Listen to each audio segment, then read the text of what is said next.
Olá pessoal, boa noite. Meu nome é Ana Paula Miranda, eu sou voluntária da Intercamp da unidade de Recife e esse aqui é o Consciência em Debate. Ele é um programa em formato de live da Associação Internacional dos Campos de Pesquisa da Conscienciologia e Intercamp. Sejam todos bem-vindos. Boa noite, Cláudia. Boa noite, Yara. Boa noite, todo mundo. Sejam bem-vindos ao Consciência em Debate. Esse aqui, ele é um programa que ele tem uma proposta para trazer professores especialistas e assuntos para poder debater com o nosso público. Eu vou chamar aqui a Yara Suassuna, tá? A Yara, vou chamar ela aqui. Peraí, vou apresentar. A Yara Suassuna, ela tem formação em psicologia, especialização em neurociências, professora e pesquisadora e voluntária da Conscienciologia da instituição Conscienciocêntrica Intercamp. Boa noite, Yara, tudo bom? Boa noite, pessoal aí. Vamos aproveitar bem esse tempinho hoje, né? Para conversar um pouco sobre Exatamente. então. Isso. Eu estava falando para o pessoal que, como a gente tem as orientações da CCCI, né, de todo mundo ficar em casa, é uma iniciativa que a Intercamp tem de poder estreitar os laços Muito com, bom. com o nosso público da internet. Tá? Muito Eu bom. vou colocar aqui o nosso tema de hoje, que é cognição e autoevolução, e dizer para todo mundo que quiser fazer perguntas, pode mandar perguntas aqui para o celular da instituição, que é o DDD 81, que é de Recife, 98111-0338. Pronto, pode iniciar. Vou iniciar, fixe aí comentário. Fica à vontade, o espaço é todo seu. Tá ótimo, boa noite. Primeiro quero agradecer pela iniciativa, não é nem pelo meu convite, mas pela iniciativa da Intercamp Recife, da gente colocar a consciência em debate, realmente trazendo, né, vários aspectos da consciência para a gente discutir aqui nesse momento, aproveitando essa facilidade que é o mundo virtual. A gente também tem que tirar partido disso. Então, parabéns aí para vocês.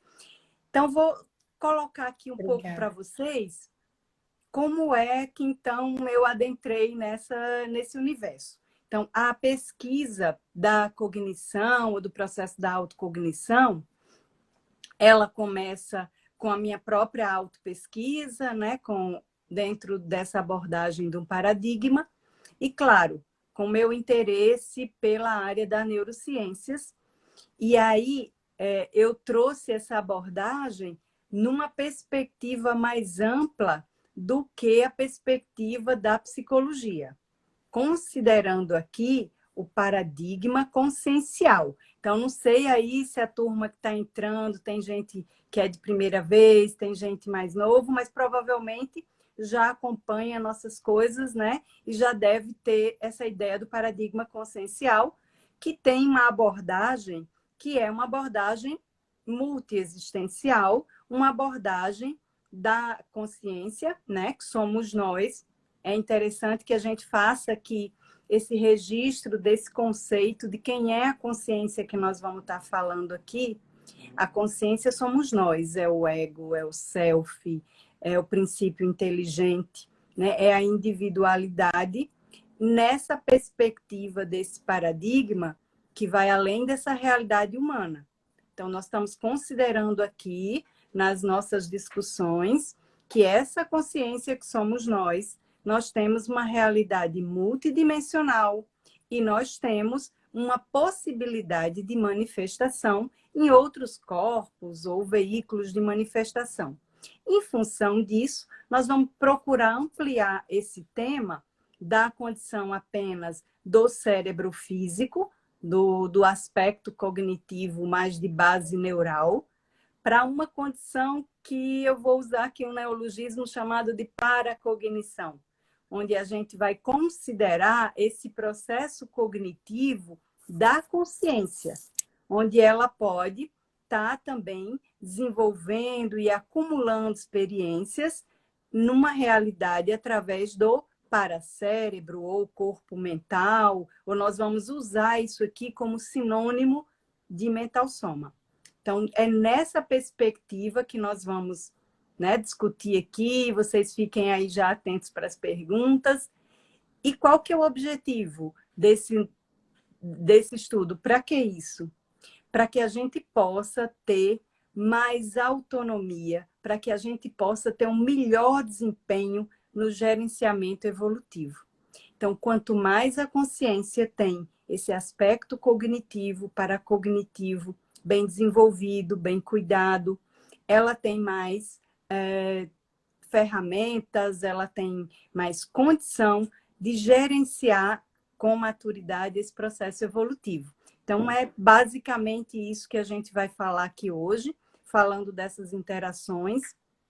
Eu só queria iniciar também, além do conceito de consciência, deixar bem claro que nós vamos estudar esse conceito com essa abordagem do paradigma e que esse conceito ele é diferente do que as neurociências abordam. Então, nós não vamos estar falando aqui de consciência vinculadas ao cérebro físico. Nós não vamos estar considerando a consciência oriunda, parte do tecido neural. Nós vamos colocar aqui numa perspectiva da consciência que está além desse corpo físico e dessa realidade intrafísica, porém atuando e gerenciando essa demanda intrafísica. Então, o que eu gostaria, né, do recado que eu gostaria de passar para vocês é essa importância do processo cognitivo como um agilizador, um dinamizador do processo da autoevolução. E por que eu usei esse termo autoevolução? Porque a evolução, dentro das propostas da conscienciologia, né, do princípio da descrença, da experimentação, ela é inevitavelmente pessoal e não tem como a gente colocar essa responsabilidade para ninguém. Então, eu estou considerando esse processo autocognitivo e autoevolutivo, porque a gestão desses mecanismos são extremamente individualíssimos aí para a consciência. E aí, se vocês quiserem, já fique à vontade aí, Ana Paula. Entendi. É também importante a gente lembrar do princípio da descrença, né? Porque a gente vai falar aqui vários conceitos que são novos e as pessoas não precisam acreditar, né? É para pegar a informação, pesquisar e ver como que aquilo pode funcionar para ela mesma nas pesquisas dela também, né? Isso, muito bom. Experimente, né? Nós estamos trazendo aqui a nossa experiência, então usem o discernimento, o juízo crítico, a racionalidade, para ver se tem lógica o que a gente está falando e se isso pode ser útil para você. No que isso pode te ajudar? Então, a experimentação, ela evita a lavagem cerebral e ela ajuda a pessoa a saber no que é que aquilo vai ser útil para ela, para a evolução dela. É verdade. E deixa eu fazer uma pergunta. Como que, uma pergunta minha, como que o hábito ele pode ajudar nessa questão, assim, tanto da autoevolução e da cognição? Como é que a gente pode estudar o hábito? Que é uma coisa que você faz no dia a dia, né? Ok. Então, nós vamos trazer essa condição aí da pergunta do hábito para uma base neural que é a formação das sinapses, né? Toda atividade por nós desempenhada, ela tem uma representação de neurônios, que são células nervosas, que se comunicam e aquela comunicação vai passando por áreas do cérebro, vai gerando, então, um caminho, né, que desencadeia num comportamento. Se nós queremos transformar isso numa coisa mais contínua, mais sistemática, nós precisamos repetir. E aí esse hábito, nessa habituação, essa repetição contínua, fazendo com que aquelas células nervosas tenham que responder aquela demanda diariamente, sistematicamente. Então, nós vamos chegar em um ponto onde a energia, digamos assim, que você vai gastar e a consolidação disso é o que a gente chama, vai ser menor, porque a gente diz que formou-se uma sinapse, né? Que, em média, dentro dos estudos, leva cerca de 180 dias. Então, a pessoa, para manter isso funcionando a nível neural, ela precisa manter com força e determinação, pelo menos por um período.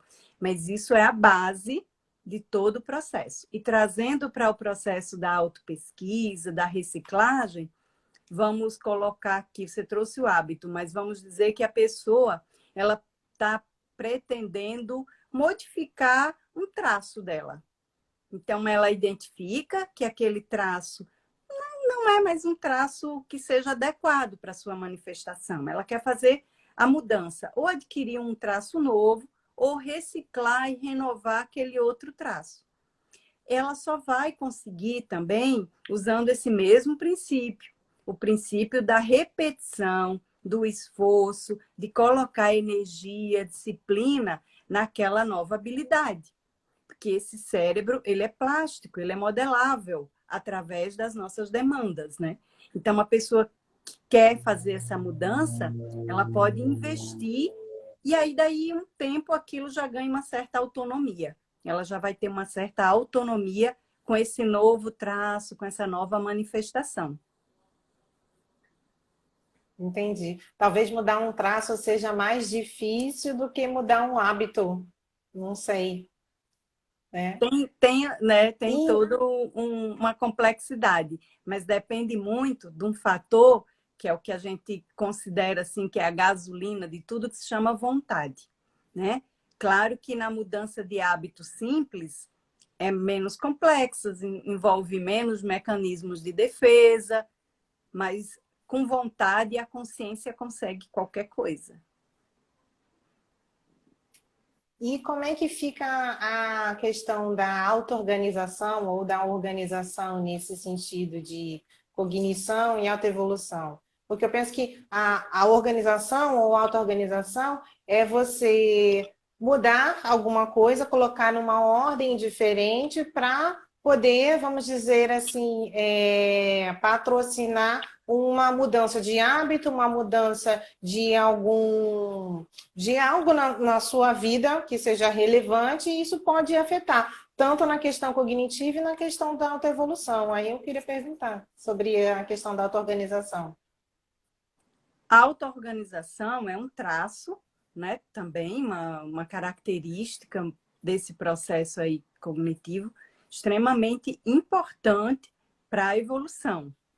Eu só queria fazer uma ressalva para a gente entender essa demanda aí, é que o processo cognitivo ou a cognição, em alguns contextos, como no dicionário, inclusive na própria enciclopédia, o professor Valdo traz como um contexto mais ligado a conhecimento, né? A aquisição de conhecimento, informação.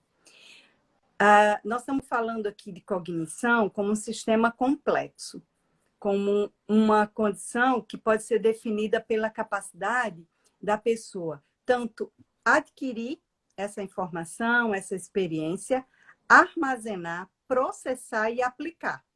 Ou seja, então, qualquer que seja o traço, vai estar envolvido um sistema, né, que a gente pode definir como funções executivas, que vão estar no gerenciamento dessa tomada de decisão, então, dessa resolução de problemas. Então, dentro desse sistema cognitivo, a gente tem memória, atenção, percepção, criatividade, aprendizagem, a formação de conceitos, linguagem, resolução de problema, julgamento, tomada de decisão e por aí vai. Então, quando a gente fala, né, de auto-organização, a gente está envolvendo vários desses conceitos, várias dessas funções para aquilo realmente funcionar.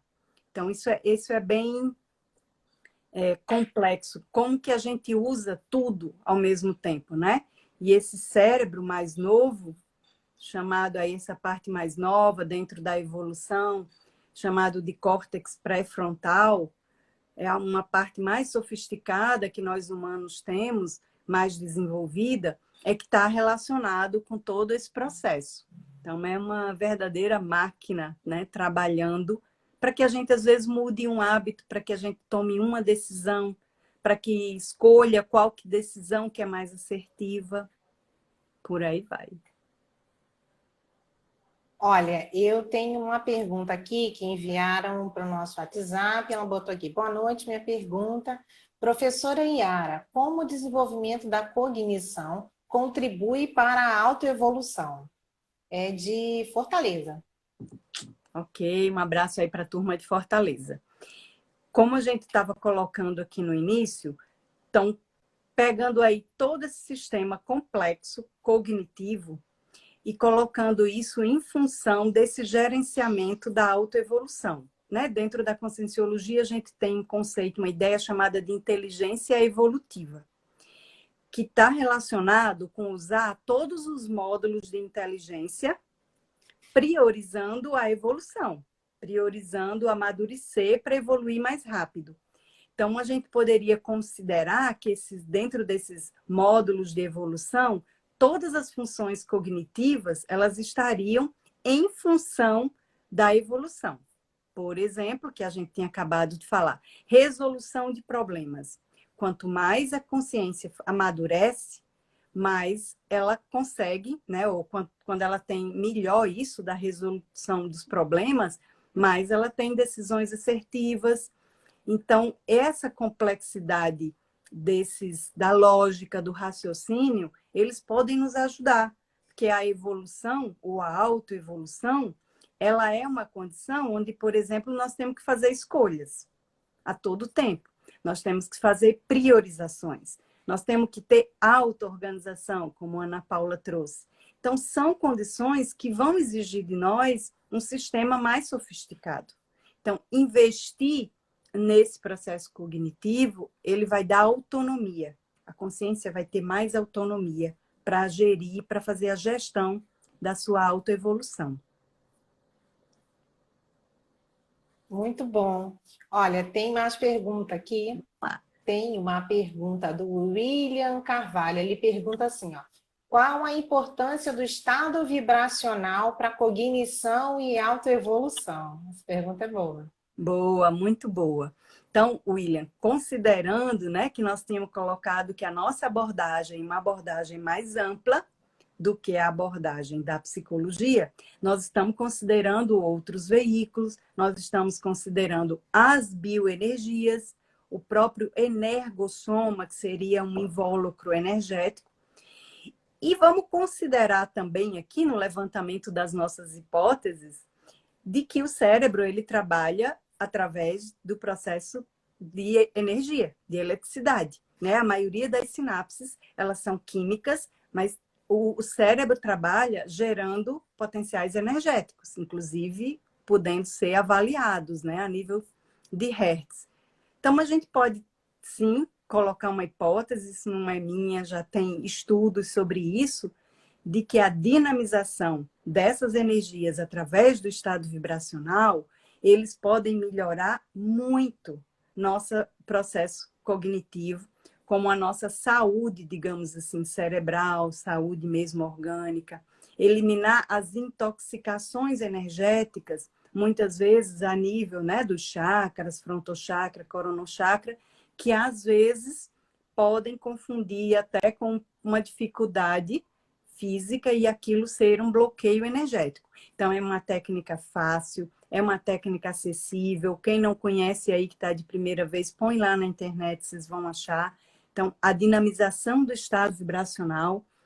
E aí nós estamos, né, pesquisando para ver os correlatos neurais. Eu vi a professora Ruth passando por aí também nos comentários. Isso é um tema da pesquisa dela, que são os correlatos neurais do estado vibracional. Talvez um dia a gente vá fazer isso do ponto de vista mais matemático, mais técnico, do que realmente interfere. Mas, assim, a nível de autoexperimentação, mas não vá no meu bico, faça muito ver muito estado vibracional e veja aí as repercussões. E Yara, qual seria a maior dificuldade que a pessoa pode ter nessa questão da autoevolução junto com a cognição? Ou uma das, né? Porque devem ter várias. Então, nós usamos um cérebro, né? Por mais que a gente esteja investindo nisso, que do ponto de vista evoluciológico, ele tem ainda alguma anatomia e alguma fisiologia bem antiga.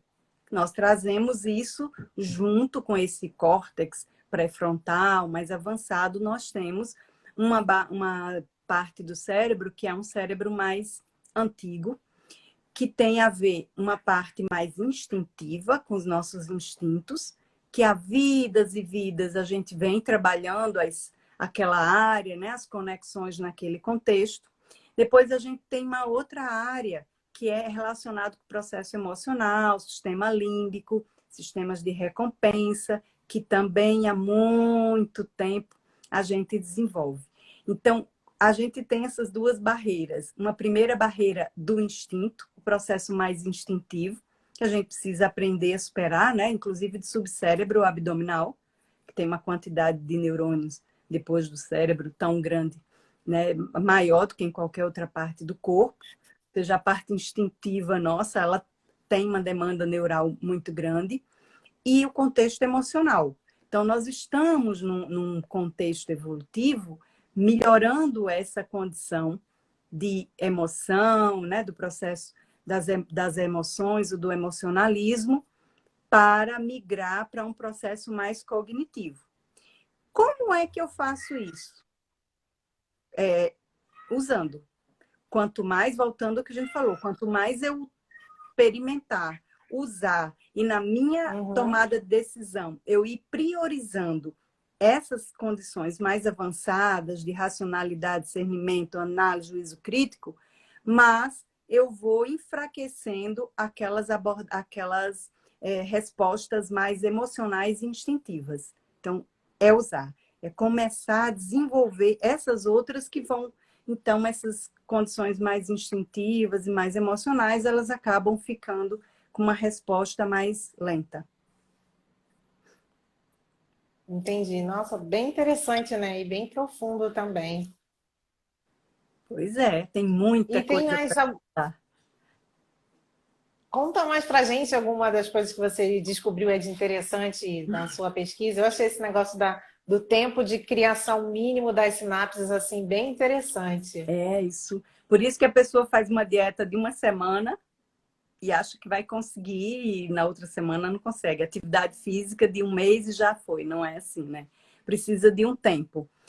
Uma coisa interessante que, Verdade. dentro dessa abordagem que a gente está trazendo aqui, essa que eu até já respondi da pergunta da autonomia, mas eu trago um argumento assim para ficar mais claro. A própria neuropsicologia, ela fala que se a pessoa perde essas funções executivas, se há uma falha nessas funções executivas, por algum motivo, seja uma lesão incapacitante, seja uma síndrome, uma patologia, essa pessoa ela vai perdendo a autonomia. Então, ela vai, inclusive, deixando de ser ela.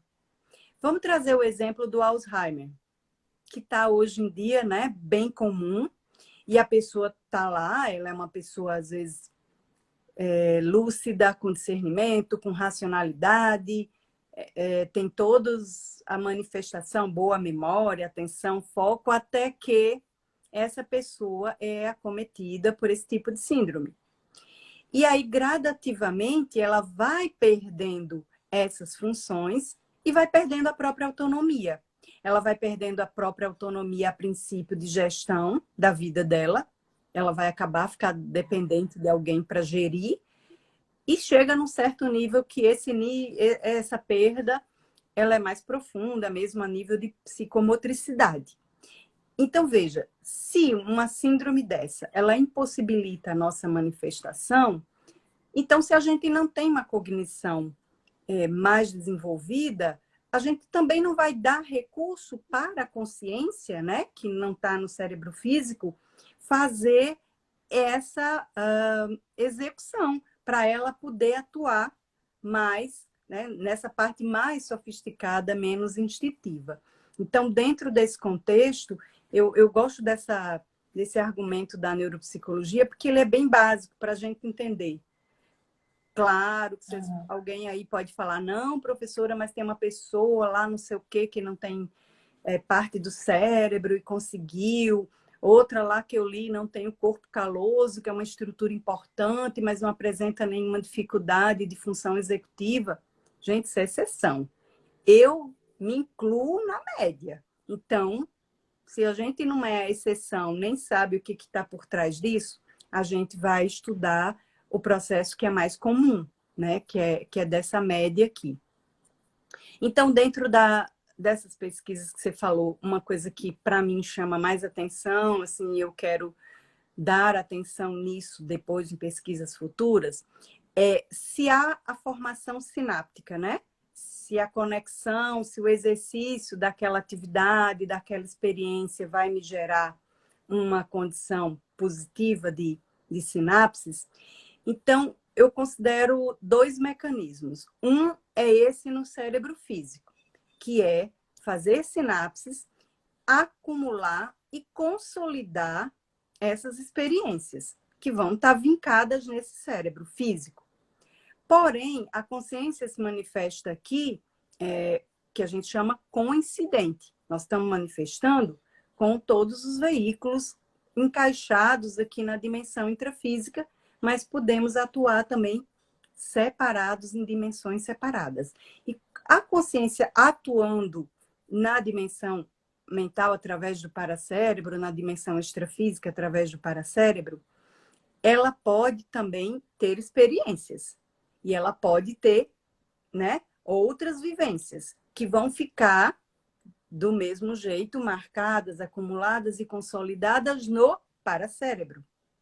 Então, como que a gente faz o mecanismo? Tem que haver, essa é a minha hipótese, tem que haver esse mecanismo de retroalimentação, de que eu aprendo aqui com esse cérebro físico, eu vou conseguir, né, deixar vincado na minha holomemória, na memória integral, nesse paracérebro, e o que está registrado, gravado, consolidado a nível de uma parasinapse nesse cérebro extrafísico, eu também tenho como recuperar esses dados. Para isso, eu preciso que a minha cognição, ou seja, a minha base, como se fosse assim, rodar o software, né, no hard. Então, assim, se o hard aqui, se o computador aqui tiver falha, aquilo de mais sofisticado, que é o programa que eu acumulei lá extrafisicamente, eu não tenho como, porque eu não tenho recursos para baixar essas sinapses. Então, eu penso, né, uma hipótese minha, que todo contexto aí é em cima do aporte sináptico, incremento parasináptico. Então, isso é um mecanismo que a consciência vai, quanto mais madura, mais evoluída, mais investe, inclusive no estudo da autopesquisa, mais essa consciência consegue fazer esse mecanismo. Então, isso aí Entendi. São as minhas hipóteses. Entendi, muito interessante, né? Ver essa questão do cérebro com o paracérebro. Isso é bem interessante. O William falou aqui, as neosinapses podem ajudar com as parasinapses, nas parasinapses cérebro para cérebro. Foi o que ele falou todo, aqui. essa que é a ideia, né? Então, a gente aprende e recupera. Quanto mais recupera, mais informação eu tenho das minhas experiências. Então, eu tenho mais possibilidade, porque eu tenho experiências extrafísicas que eu posso recuperar e posso usar. E aí, se eu uso essa experiência aqui, com certeza eu vou ter sinapses mais sofisticadas. Então, é um movimento ininterrupto. Então, tem a teoria do Homo sapiens sereníssimos, que o professor Valdir Vieira propôs como sendo o nosso modelo evolutivo. E nessa teoria, ele fala que esse modelo evolutivo já usaria esse cérebro na sua totalidade, ou seja, já conseguiria, né, ter um desempenho aí com o cérebro total. Então, a minha hipótese, em cima da hipótese do Homo sapiens sereníssimo, é que ele conseguiu fazer esse movimento que o próprio cérebro físico representava toda a individualidade dele do paracérebro. Então, por isso que chegou um ponto que ele já era 100%. todos os aprendizados, todas as experiências estavam ali para serem recuperados. Essa é uma hipótese que eu faço em cima do contexto lá desse modelo evolutivo.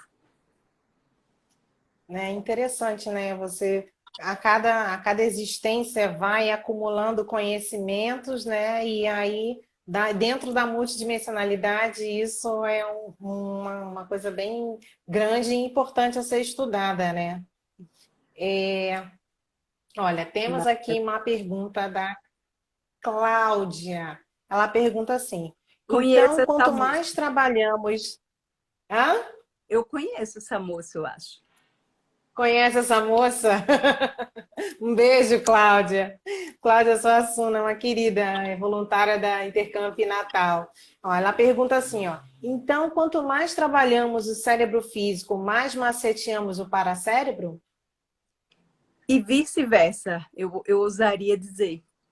Quanto mais a gente trabalha, então essa é a ideia mesmo. Digamos, esse modelo evolutivo, ele maceteou o cérebro físico através do paracérebro.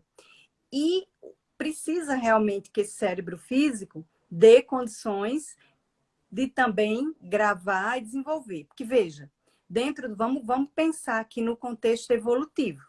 Beleza, somos aqui adultos, estamos aqui com todo o processo cognitivo já desenvolvido, beleza, já estamos chegando até na fase mais madura, onde as emoções estão mais assentadas, beleza, Diversidade. tudo bem. Mas nós vamos, nesse contexto aí, considerando essas várias dimensões, esses vários corpos, ao final dessa vida humana, fazer o descarte desse corpo e vamos continuar a nosso processo de evolução e de temporada no extrafísico. E depois nós vamos retornar dentro dos planejamentos básicos para a dimensão intrafísica e vamos ganhar um cérebro de bebê. E aí não adianta maturidade aí nessa hora, pelo menos dentro da nossa condição, do nosso nível, nós vamos zerar tudo. Nós vamos precisar de aprender a comer, nós vamos precisar de aprender a falar. Então, vai ter um período da nossa vida que a energia Tudo de novo. vai ser para sinapses básicas para sobrevivência. E aí, daí a pouco, a gente acelera. Mas, considerando que há essa recuperação dessas retrosinapses que já estavam estabelecidas, esse cérebro que está plástico, que está com muita desenvoltura ali para os aprendizados, ele também vai adquirir, tem essa possibilidade de começar a adquirir. Isso, por exemplo, justificaria aquela condição dos meninos prodígios numa determinada área. Então, uma pessoa tinha tantas sinapses, por exemplo, na música, que aos 4 anos de idade aquilo consolida através do paracérebro e aquilo flui naturalmente. Então, isso trazendo um exemplo assim bem, né, popular para a gente ter ideia. Mas outras habilidades. Verdade. E a expressão da nossa própria consciencialidade, né? Num ego que não foi só um ego dessa vida, desse contexto, desse papel social. Nós temos experiências em contextos diferentes, em papéis sociais diferentes, em contextos variados. Isso fica acumulado na nossa holomemória e nesse paracérebro. Entendi. Só para ver, você está me ouvindo bem, né? Que teve uma hora que eu acho que deu uma queda. Então, beleza. Não, estou ouvindo bem. Ótimo. E deixa eu te perguntar, Yara, qual foi a motivação inicial que você teve para poder fazer essa pesquisa? Qual foi o gatilho que você, eu vou pesquisar sobre isso? Olha, desde que eu me entendo por gente, que eu tenho um processo de fascinação pelo cérebro. Então, essa condição da neurociências, da neurologia, da psiquiatria, da psicologia, isso veio comigo. Quem sabe de um retrocérebro aí, né? Algumas sinapses. Então, assim, isso é bem, bem natural para mim. E aí, mesmo quando conheci essas ideias da conscienciologia, comecei a estudar o paradigma consciencial, inevitavelmente, essas elaborações de hipóteses, essa, digamos assim, ampliação dessa perspectiva da psicologia, isso começou a ficar quase que automático, inevitável, né? Pela minha própria condição de afinidade com o tema, de ser da área. Então, essas condições aí foram motivadoras, mas assim, quero começar também a fazer pesquisa mais detalhada, publicar um pouco, escrever sobre isso, fazer. Nós vamos fazer um curso, né? Lembrando já de fazer o aviso aí, pessoal que está aí, que está gostando do tema, que quer aprofundar. Sim. Dia 30 de maio, eu vou aprofundar um pouquinho, vamos ter mais tempo, que nós vamos fazer um curso, né? A Intercamp vai promover esse curso de 3 horas, só para a gente falar desse assunto. Então, aí quem tiver interesse, segue a gente nas redes sociais, Intercamp Natal, Intercamp Recife, Intercamp Fortaleza, vê aí nos Instagrams, Facebook, que vocês vão ver como é, e aí a gente pode aprofundar alguns temas, né, que o tempo não vai permitir a gente fazer aqui. Então, fiquem ligados aí no curso. Legal. É muito bom falar que vai ser dia 30, né, o curso? 30 de maio à tarde, acho que é 14h30. 14h30 às 17h. 30 de maio. Legal. Então, Anotem quem aí na quiser agenda. aprofundar mais sobre o assunto, anota na agenda e participa do curso. Isso. Deixa eu ver aí se o pessoal tem mais alguma pergunta. Entendi, a gente tem 33 pessoas aqui nos assistindo agora, nesse Muito bom. momento. Muito bom. Yara, você quer falar mais alguma coisa importante sobre evolução, autoevolução e cognição? Alguma coisa que você ainda não tenha exposto para a gente? Não, eu estou esperando aí as perguntas. Gente, fique à vontade, pergunte qualquer coisa, que eu sou portadora de minha própria ignorância. Então, a gente vai compartilhando os nossos saberes. Mas eu queria fazer uma tomada assim, para chamar atenção, já que a gente está falando de cérebro físico, dessa importância toda, a gente colocar que esse cérebro, apesar de não ser a consciência, né? Ele tem uma condição de ser essa sede do paracérebro aqui na dimensão intrafísica e ele merece bons cuidados. Então, ele merece ser bem cuidado. Então, chamar atenção para que o processo cognitivo, ele precisa por exemplo, do cuidado com a alimentação. Como é que você cuida do seu cérebro, né? Das horas de sono bem dormida, de verificar os processos metabólicos, hormonais e de dar estímulo, que é o desenvolvimento mesmo. Qual que é o alimento que a gente dá para o cérebro? É usar o cérebro. É desenvolver atividades novas, né? Que a gente não tem desenvolvido ainda. É a gente retomar alguma condição para ver se aquilo ainda tem uma sinapse, retomar, fazer atividades novas, exercitar. Hoje tem muita coisa aí disponível, internet, tudo, para estimular a cognição, para estimular a memória. A memória é uma condição muito importante para a autoevolução. Porque para a gente evoluir, a gente precisa fazer conexão da vivência de ontem com a de hoje, com a de amanhã. Como é que eu faço associação de ideias se eu não me lembro das ideias para associar? Como é que eu vou fazer esse contraponto de uma experiência nova com o que eu tive anterior se eu não lembro, se eu não fixei? Então, dar atenção à memória, exercitar a memória. Então, tudo que a gente puder fazer, hoje, o processo da neurociências, da medicina integrativa, anti-age, hoje tem muita coisa para nos ajudar a manter esse cérebro saudável, né? Então, o próprio Alzheimer, que apareceu assim como uma doença do século tal, se a gente for ver nas publicações mais novas, ele tem bases que são evitáveis, não é mais uma condição que a pessoa está afadado a ter aquilo. Então, cuidar bem do cérebro. Eu também queria deixar esse recado para a pessoa ficar atenta e cuidar bem do seu cérebro. Ver aí dentro da sua autopesquisa. Uma outra condição também é lembrar do parapsiquismo. Então, nós temos o processo psíquico da mente, né, da nossa manifestação, e nós temos também um processo parapsíquico, ou seja, a interação com essas realidades energéticas, extrafísicas, multidimensionais. A gente não sabe ainda como, não temos ainda, digamos, as bases neurais, mas nós entendemos, através das autopesquisas, que esse cérebro, ele precisa estar também lúcido, ele precisa estar saudável, para que a gente tenha, especialmente, a compreensão dessas vivências. Tem um conceito chamado de parapsiquismo mental somático ou parapsiquismo intelectual, que é a pessoa ter condições, ter atributos cognitivos para compreender o que ela está vivenciando. Muito além do fenômeno, não é só, fenômeno da clarividência, ela viu alguém, tá, tudo bem, apareceu uma pessoa lá vestida assim e tal.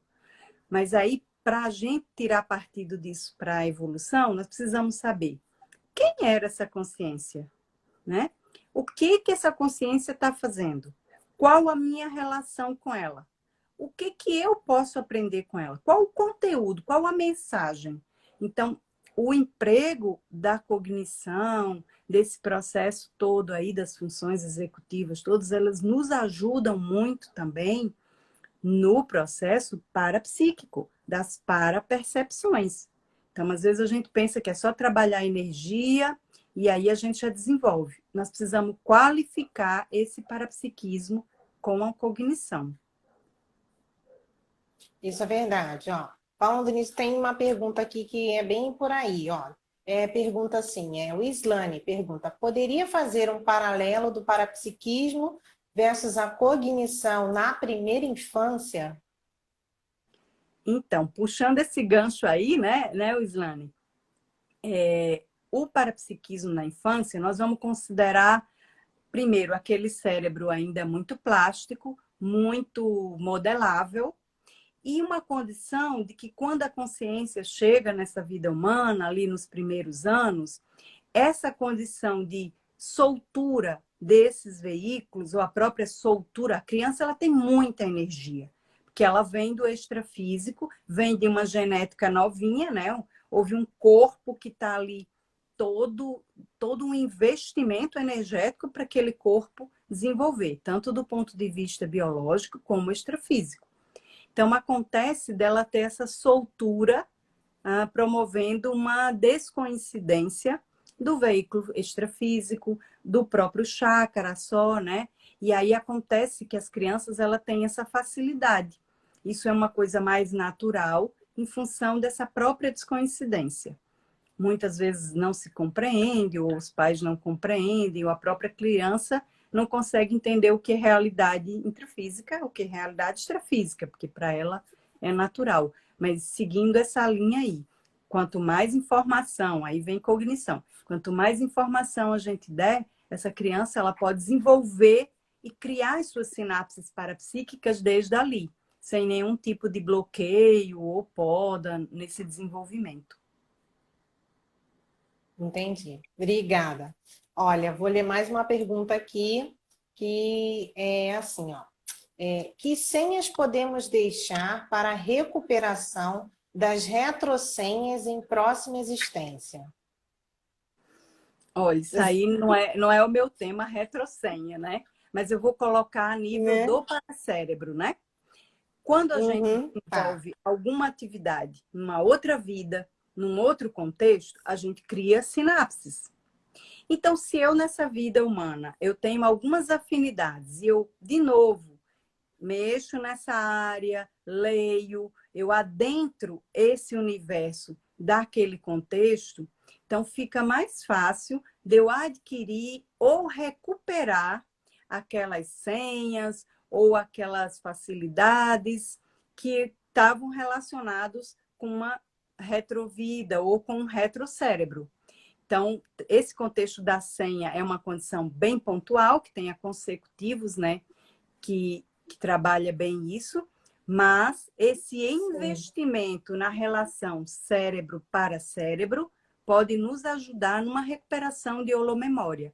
Então, exercitar determinadas tarefas, elas podem trazer à tona uma condição que era de uma vivência anterior. Entendi. Olha, a Regina Santos aqui está perguntando, professora, a professora pode comentar o binômio afeto-cognição? Eu não Então, sei. quando a gente fala em cognição, em racionalidade, a gente não está falando em segregar o processo afetivo.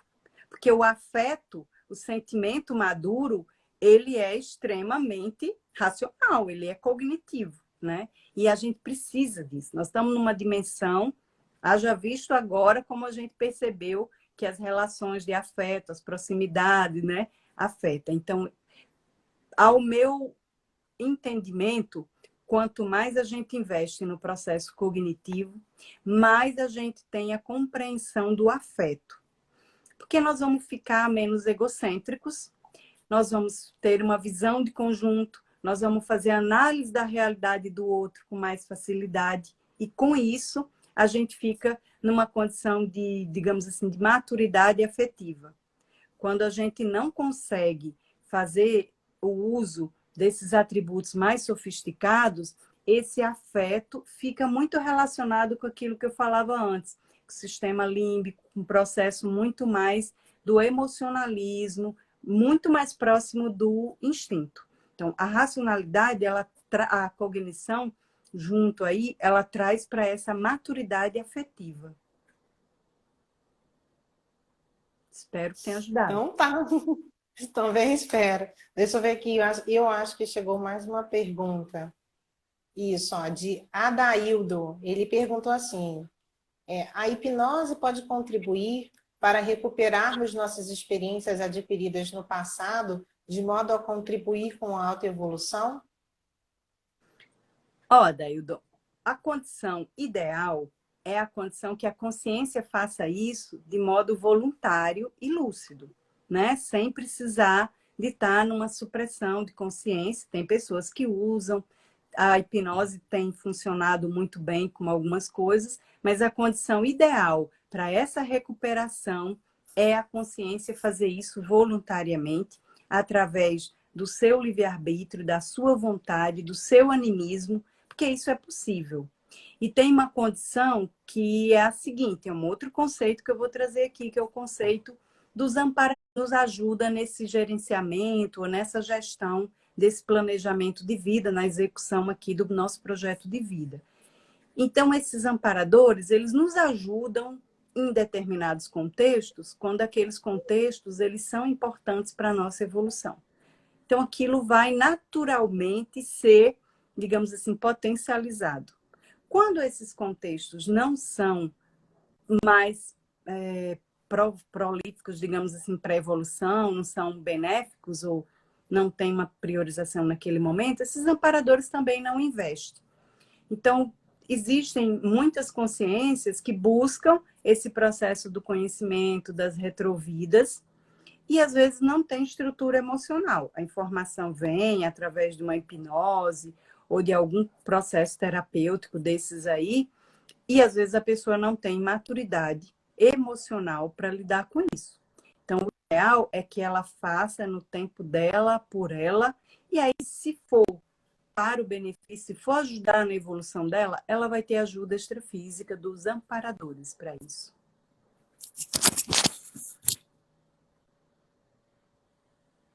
Tá picotando um pouco aqui. Tá, todo mundo tá ouvindo Você bem? tá Vamos ver se o pessoal... tá ouvindo bem?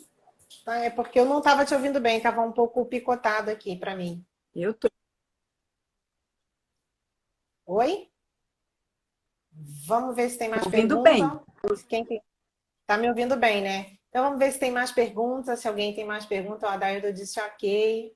Ruth tá aí, mandando abraço. Amanda. Olha lá, beleza. Todo mundo disse que estão ouvindo bem aqui. Eu acho que foi só aqui comigo, então. Que bom. Nossa, tá todo mundo aí. Silvana, Islane, Cláudia. Toda a Intercamp está em peso aí, todo mundo. Pessoal que está sempre curtindo a nossa página também. Né? Quem quiser fazer perguntas para a gente, pode enviar sua questão aqui para o nosso WhatsApp, que é o DDD 81 de Recife, 98111-0338. Quem perdeu aqui, só olhar aqui embaixo que está fixado junto com o comentário aí o tema de hoje. Yara, Estou vendo quer até falar mais um Graça aqui com pouquinho? codinome. Tá um monte de gente aí hoje, tá bem cheio. Quer falar mais um pouquinho sobre a questão da cognição, que eu acho que a cognição, ela é mais importante, assim, nesse processo de autoevolução, o discernimento, essa questão, como é que funciona?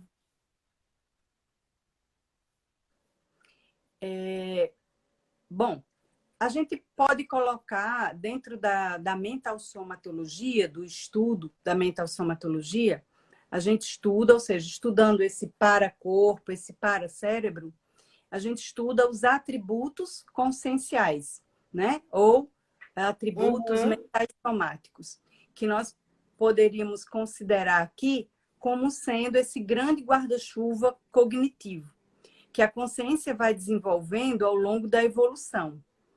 E aí, se ela desenvolveu um determinado atributo num determinado contexto, então isso vai gradativamente sendo possível ser recuperado e ser utilizado esse atributo num outro contexto.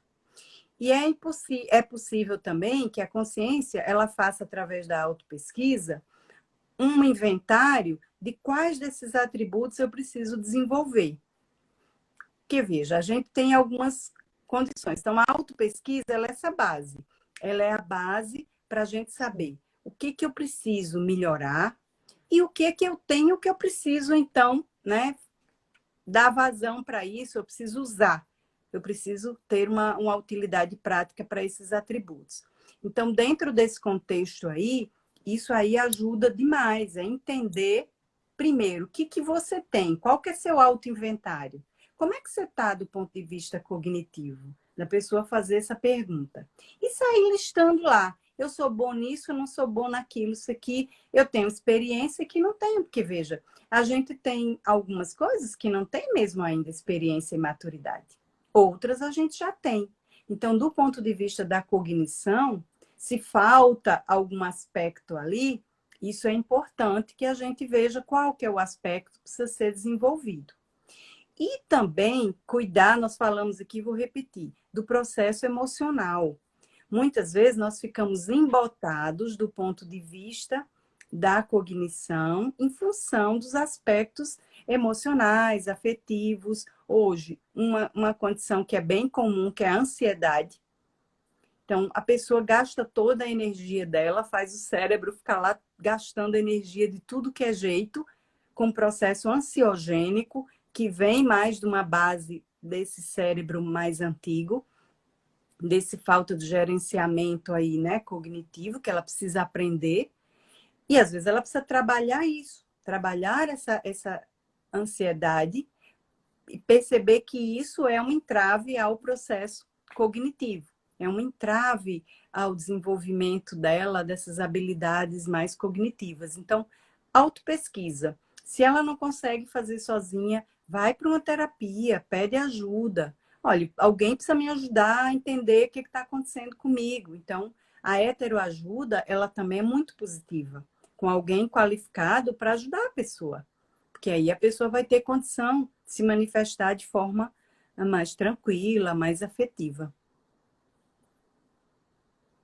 Obrigada. Estou vendo umas Olha, perguntas aí. tem mais perguntas, tem uma pergunta aqui de Brasília, assim, ó. Como a cognição está ajudando a criação da Cognópolis Rosa dos Ventos? Bom, a Cognópolis, né, uma cidade do conhecimento, pressupõe-se que os seus habitantes daquela cidade, daquele agrupamento, sejam pessoas que priorizam a cognição, sejam pessoas que desenvolvam essa cognição acima da média. Senão, não é uma cidade do conhecimento, não é uma Cognópolis, né? Então, eu acho que tem uma relação direta, inclusive dentro do nosso holopensene, ou seja, do conjunto de pensamentos e sentimentos, da energia, do contexto da Intercamp, que estuda esses assuntos, vale a pena a gente pensar e fazer essa reflexão sobre qual a responsabilidade nossa de investir nesse processo cognitivo para que a gente, de fato, sejamos cognopolitanos. Né? Como que a gente vai fazer uma cognópolis, que é uma cidade do conhecimento, sem esse investimento? É verdade. Vale lembrar que o Mater Pensene da Intercamp é a mental somatologia. Então tem tudo a ver, né? Tudo a Ó, ver. tem mais uma pergunta aqui que a pessoa perguntou assim, ó, como começa uma autopesquisa? Você me indica alguma técnica? Olha, a gente poderia falar várias, né? Mas eu indicaria o seguinte: se Uhum. você não conhece ainda as bases da conscienciologia, dá uma entrada lá na internet, tem muita coisa. Começa vendo o que é o paradigma consciencial, quais são as bases, porque a autopesquisa é uma das bases desse paradigma. E você pode também, se você já conhece isso e tal, tem uma dica boa que é no ICGNet, o ICGE.org, que é um site da Conscienciologia que faz as estatísticas. E eles têm lá uma aba só sobre técnicas de autopesquisa. Mas se a pessoa quiser também começar a ler, nós temos a editares.org.br, que tem vários, os tratados todos da Conscienciologia, os 700 experimentos, o Projeciologia já estão lá para a pessoa fazer o download. E aí ela pode estudar um pouco das ideias e, inevitavelmente, ela vai aprender mais sobre autopesquisa. Ou participar de um dos nossos cursos. Nós estamos, assim, dando um tempo, mas tivemos aí um com a professora Ruth e vamos ter outros sobre autopesquisa. É verdade. Yara, estamos aqui já quase acabando. São 8h27, nós temos 3 minutinhos para se despedir e agradecer o pessoal. Eu quero que você fale suas considerações finais e para depois eu poder encerrar com o pessoal. Então, tá Teve bom. uma Eu pergunta aqui gostaria. que ficou, não sei se dá. Ó. Como extinguir crenças limitantes arraigadas no paracérebro que paralisam a evolução? Essa resposta realmente, nesse tempo, não dá. Nesse tempo está difícil, mas só vou pontuar, Né? investindo em cognição. Então, Muito gente, bom. eu gostaria de agradecer o espaço, porque isso é um tema que eu adoro e, né, a gente ficaria conversando aqui vários e vários horas, mas apareçam lá no curso do dia 30 de maio, façam inscrição online, que a gente vai poder conversar bem mais detalhado sobre isso. Então, eu queria só deixar aqui para vocês que, apesar do cérebro físico não ser a consciência, da consciência não estar vinculada, né, de defender essa condição de autonomia e hierarquia da consciência para o cérebro físico. O cérebro físico é a estrutura mais sofisticada que a consciência tem nessa dimensão intrafísica para se manifestar. Então, pelo que eu já li, até dos tratados mais novos do professor Valdo Vieira, não tem outra saída. Nós precisamos usar essa ferramenta sofisticada. Então, utilizem o cérebro, utilizem a cognição, que isso vai ajudar a dar autonomia evolutiva. E agradeço muito aí a vocês. Eu quero agradecer a Yara por ter aceitado o convite para participar aqui do Consciência em Debate. Eu quero agradecer também à Intercamp e a todas as unidades, a Intercamp Natal, que é a sede mundial, a Intercamp de Recife, a Intercamp Fortaleza, a Intercamp Maceió, João Pessoa, São Luís. Todos nós estamos aqui nessa iniciativa online para poder estreitar os laços com o nosso público da internet. E quero também dizer que na semana que vem a gente vai estar aqui com a Karina Eliachar, da CIP do Ótimo. Rio, que ela vai estar falando sobre o tema limpeza energética dos ambientes, que é um tema bem legal também. Muito bom. E agradecer a presença de todo mundo que está aí, Roberta, Silvana, Regina Neves, Cláudia Suassuna, Leozene, todo mundo aí dando um oizinho para a gente. E agora a gente já está nos Muito bom, nossos muito bom. segundos finais.